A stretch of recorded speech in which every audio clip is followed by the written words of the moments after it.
One of the things that I've classified in a trauma model is that there's usually 3 different presentations that an individual presents with, which is trauma mind, trauma body, or trauma spirit. And based on whether one's in trauma mind or body or spirit, there's different approaches. And right now, there's nothing out there in the world that helps the individual that's experienced a suffering event. What is the right path for them to take so that they actually do release the hold of trauma? And then also, what's the steps beyond that? And so first we need to identify if you're in trauma mind. And if you're in trauma mind, you need this set of approaches, which is whether it's CBT or prolonged exposure or DBT as the first step. And if that's not resolving, then you need EMDR.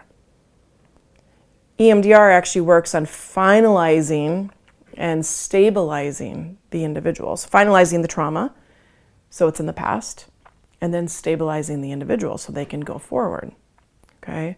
If it's trauma body, then the individual can do things like, yoga, they can do Rosen method, they can do different body techniques to help them feel some stability again.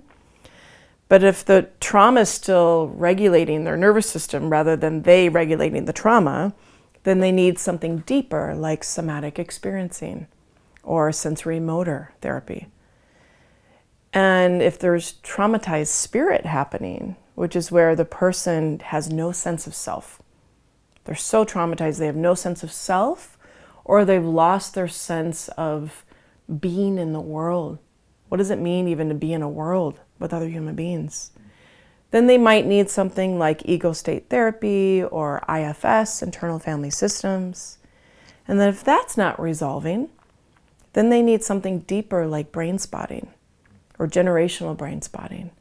And that modality really helps go deep to the deeper limbic system and the brain stem and really try to get all of the neural networks working to desensitize the traumas and help restore coherence to the system so the individual is not taken over by everything that happened to them anymore.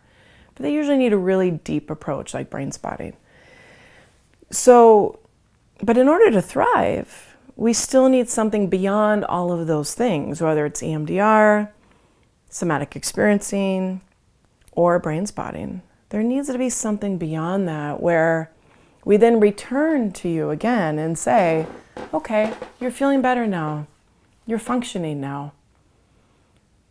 How do you want to live your life? And sometimes people say, no, I'm good. I'm done. I feel great. I can go back to work again, like I mentioned earlier. But that's when I would challenge them a little bit more and say, okay, let's try to really target your authentic goals for yourself. Not your survivor goals.